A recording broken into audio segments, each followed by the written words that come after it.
this team as Cheeks, and that is an insult to ass cheeks across the country. Welcome into the 1-5 Broncos Breakdown. Another day where I don't have my voice because of Sean Payton and this team, but we're going to break down this loss, and we're going to run through all the latest news and trade rumors following it. So let's get started with the biggest news item, I would say, coming out of this, and that is the Broncos are releasing veteran pass rusher Frank Clark. Now, last week we got word that they were releasing Randy Gregory, and I think some of the blue check marks maybe got ahead of themselves, and Denver ultimately found a trade partner. This time, that does not appear to be the case. No one wants to trade for bum Frank Clark. He's going to get released. He's probably going to sign with the Chiefs. He's probably going to get 3 sacks when they play Denver in a few weeks. So, awesome start for Denver in the month of October. Listen, when it comes to the Frank Clark signing, I'll keep it short and sweet. This was doomed from the start. The moment they signed him, and he did not practice in minicamp and OTAs, which I thought was a bit strange. Like, you're at the facility, you just signed the paperwork, but you won't go out there and practice with your new teammates. That might not be a great, gelling with your new locker room. And then we got into the preseason. He was playing in the fourth quarter against the 49ers in week 2 of the preseason. Yeah, something told me that Sean Payton did not have big expectations or a big role for Frank Clark on his defense. And so I'm honestly just surprised he made it this far based off how bad of a start it was. But what is your one-word reaction to the Broncos releasing Frank Clark? I'm going to give you my one word in just a moment, but scroll on down and let me know what your one-word reaction is. For me, I'm going to go with embarrassing. It is truly embarrassing for George Payton and Sean Payton to sink all this money in these edge rushers, only to release them 2 games in to their stint in Denver. I mean, look at the 2 marquee free agent additions at the edge rusher spot under George Payton. And I don't really know if Sean Payton was responsible for the Frank Clark addition, but 5 years for Randy Gregory, $28 million guaranteed. He plays 10 games and gets 3 sacks. Frank Clark, 1 year, $5.4 million. Like, $5.4 million in NFL world money might not be a whole lot, but it's still $5+ million guaranteed, which Frank Clark would end up eating some of it just to get released. 2 games, 0 sacks. I think George Payton is done after this year. I don't think it's all on George Payton. Sean Payton comes in. He's a head coach GM. I'm sure he had a big move or a big part in all of these free agent signings and some of these draft picks. But ultimately, Denver needs a fall guy. And it's not going to be Sean Payton. So George Payton, Mike McGlinchey, that looks like a horrible signing right now. Frank Clark, Randy Gregory, bums. Ben Powers is worse than Graham Glasgow. So George Payton, he's done after this year. Now, if you're not going anywhere, then make sure to join the channel because we're going to keep you guys in the loop all season long. If you're brave enough to watch this team up until week 18, then make sure to join the channel. Help us reach 17,000 subscribers, our next milestone. We're 51 subs away, so consider subscribing for the best free Broncos content out there. All right, let's talk about this game now. Now that we got the Frank Clark news out of the way. 19-8, and by the way, lost in all the chaos of last night's embarrassing defeat, Greg Dulcich re-injured his hamstring after coming back from a hamstring injury, after missing time with a hamstring injury. I don't know if we're going to see Greg Dulcich play again. I kind of get the sense that Greg Dulcich might be retiring. I mean, that's definitely ahead of my skis, but 3 hamstring injuries in 1 season and change so far of his NFL career. It's not looking good for Dulcich. But let's get into my takeaways, the key takeaways. Sean Payton, what the fuck? The play calling was atrocious. You finally have success on the ground, and every 3rd and 4th, 2-3 yards you have to gain, you decide, let's do a sprint right with Russell Wilson because that's never worked before. I don't understand the play calling whatsoever. But what really ticks me off about what Sean Payton did yesterday is that he said to the media, to win in our league, you've got to be better throwing the ball. No doubt about it. Russell Wilson was bad yesterday. But for Sean Payton to go in front of the media and say, we've got to be better throwing the ball, when, hey, Sean, you got to be better managing the clock at the end of the first half, throwing your quarterback under the bus when, yes, He was bad. That interception was bad. I'm not going to put a 100% of the blame token on Russell Wilson. His wide receivers got little to none separation downfield. No doubt about it, Russ had the worst game as a Denver Bronco. But for Sean Payton to go up there and say, we've got to be better throwing the football. It's not a we thing when it comes to throwing the football. Just say his name. No one else throws the ball. It's just Russell Wilson. And for him to say that after he took a timeout at the end of the first half, which allowed Kansas City to get the ball back, move down the field, kick a 60-yard field goal, which, by the way, would end up really mattering in this game because Denver was down 1 score in the second half, and Patrick Mahomes drove down the field, got them in field goal range, made it a 2-score game with 2 minutes to go, effectively putting this game on ice. But if they didn't have that 60-yard field goal, who knows? Maybe the Broncos are still in this game and they go to overtime and it comes down to a coin flip. It did not ultimately decide win or loss for Denver, but if you're going to make a boneheaded mistake like you called it yourself, don't go out there and start talking about Russell Wilson having a bad night when you were objectively awful. The play calling was borderline incoherent, and you are calling timeouts for the other team. Worry about yourself, Sean, before I start talking about Russell Wilson, who sure has plenty of his own game to work on, but you, after that performance, should be the last person to start pointing fingers at other people. Next up on the show, I want to talk about whether or not Denver is actually tanking for Caleb Williams, because some people out there do believe so. But really quickly, today's Broncos Breakdown is sponsored by Game Time. You shouldn't have to worry when it comes to buying tickets to your next big event. Game Time is the fast and easy way to buy tickets for all the sports, music, comedy, and theater events near you. If you're trying to catch an upcoming Broncos game or a Nuggets game or an Avs game or any other sporting event in your area, Game Time is the place to check out first.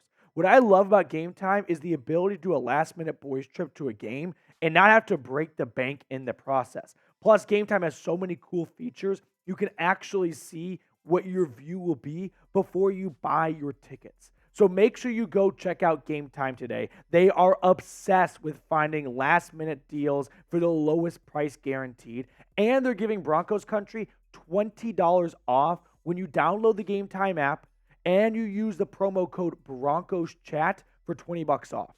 So terms apply, but once again, Game Time, it's the place to find last-minute seats. Download the Game Time app, create an account, and use the code Broncos Chat for $20 off your first purchase. Terms apply. Again, create an account and redeem the code Broncos Chat for $20 off.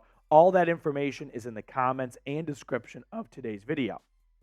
Let's talk about tanking, because DNVR tweeted out a little video snippet of RK saying he's got his tinfoil hat on. Is Sean Payton intentionally tanking for Caleb Williams? And RK, who does a great job of covering the team, outlined some very fishy decisions by Sean Payton, right? The horrible play calls, knowing Russell Wilson does not have the freedom to audible at the line of scrimmage, and that Sean Payton is playing 4D chess here after making some pretty bold statements in the preseason, like the expectation is the playoffs. That way no one would think they're tanking, because he went on and on about how this team is supposed to win this year. Listen, when it comes to tanking for Caleb Williams, do you really tank for Caleb by coming back from a 28-7 lead on the road in Chicago? If I was trying to tank as a head coach, I would be overjoyed that you're trailing by 21 at the end of the third quarter. Not trying to pull off a miraculous comeback on the road. That to me does not seem like a very good job with tanking. Also, if you are tanking, let it be known, no one on the field has any part of that. Russell Wilson is the last guy who wants to tank. Why would he want to tank so that Denver can draft his replacement?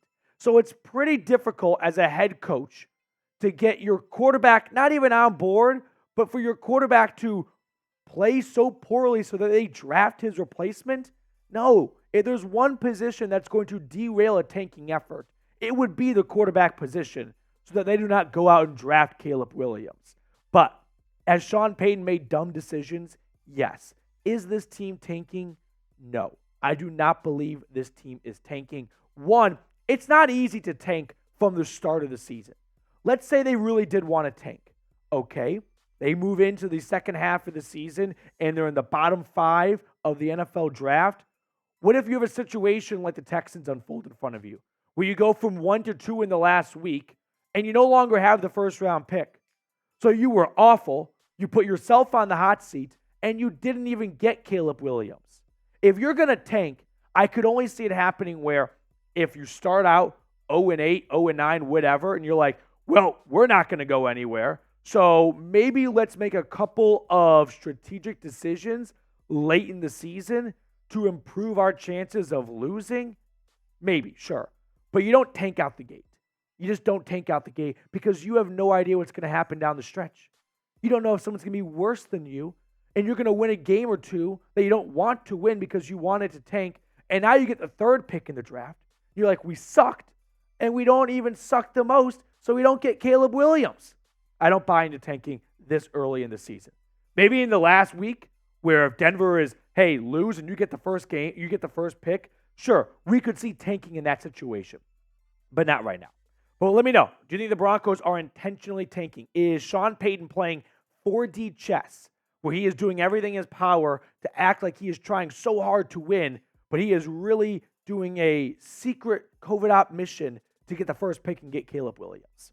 Yes or no? All right, 3rd key takeaway. Jerry Jeudy, pack your bags. You are out of here. Done in Denver. The trade rumors have been picking up, and after what Steve Smith said on Amazon Prime videos, Thursday Night Football broadcast, I don't see a way Jerry Jeudy is going to be on this team beyond the NFL trade deadline. Let me share with you what Steve Smith said on Jerry Jeudy. On my podcast, I talked about guys that maybe have not showed up in a way. The word I've used to describe them in the past was a jag, just a guy. When I saw him, he's playing well.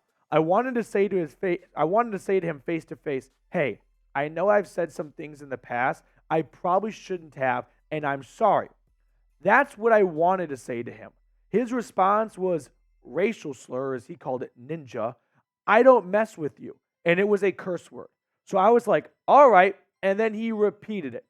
Listen, I'm not personally a fan of Steve Smith going out there and airing out a private conversation that does not paint Jerry Jeudy in good light and explicitly states what he said, which is a racial slur that's going to get eyeballs on him, when Steve Smith himself as a player was one of the most fiery, passionate players out there.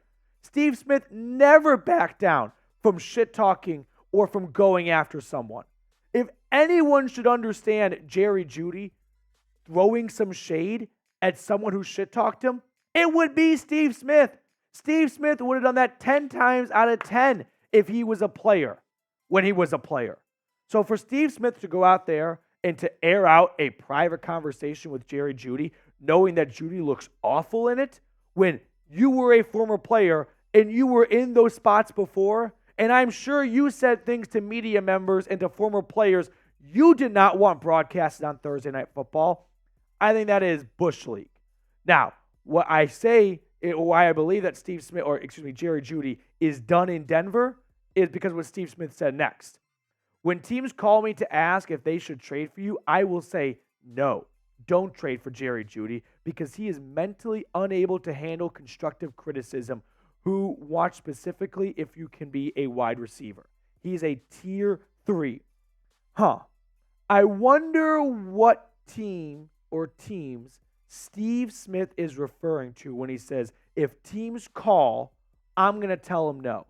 Maybe his former team, the Carolina Panthers, who have expressed interest in trading for a wide receiver, and Jerry Jeudy already went ahead and followed everyone on the Panthers on Instagram, basically signaling, I want to go to Carolina. And maybe Steve Smith derails that trade, but I think Jerry Jeudy is done in Denver. We have yet to see him explode, take over, go off more than a few game stretch in his career.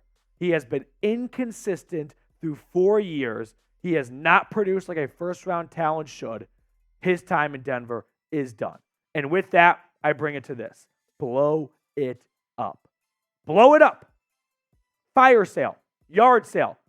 Anyone's on the table with a few exceptions. If I was George and Sean Payton, I would make these trades today.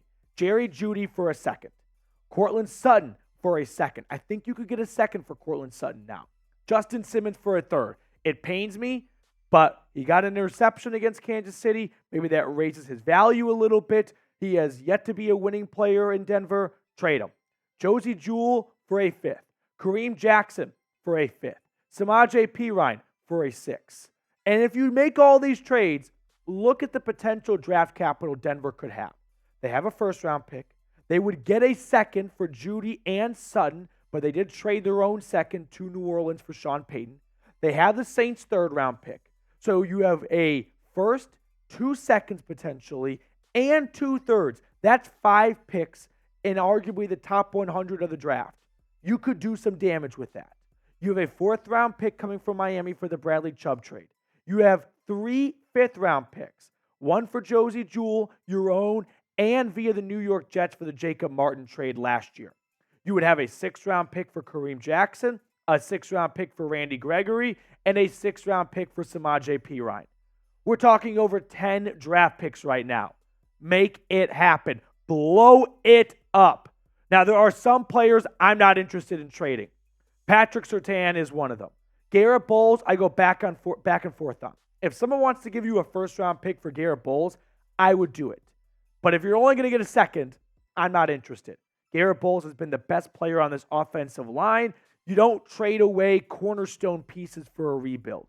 You trade away positional spots that are replaceable. Wide receivers, safeties, linebackers, not left tackles, not outside corners, okay? Keep those 2 guys, and then keep Quinn Miners. He's probably the best value player after Patrick Surtain on this roster.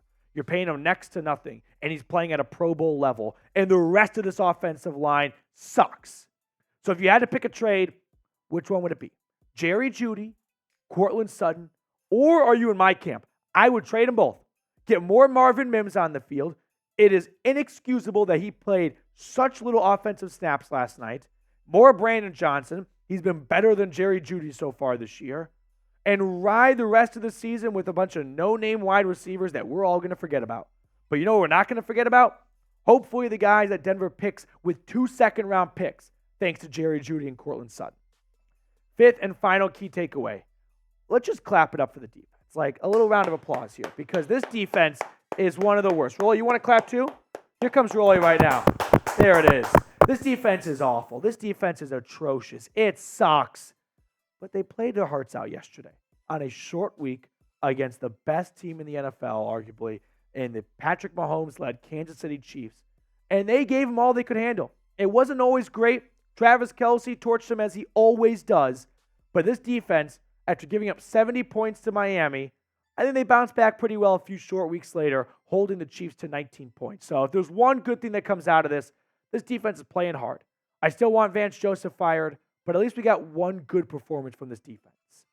Before we get on out of here, I do want to highlight the names that are going to be included on our letter to Sean Payton demanding improvement and changes. Zavely, AXXM731, Ray Boyette, Carey, Kitty, Camarion. John E. was the MVP of our watch party yesterday. Slinky the Monkey, Logan Smith, Spit on Your Grave. All these were first-time super chatters or MVPs of our watch party yesterday. So they're going to be included on our letter to Sean Payton. And hopefully we're going to get some wins in the win column or get Caleb Williams. One of the two.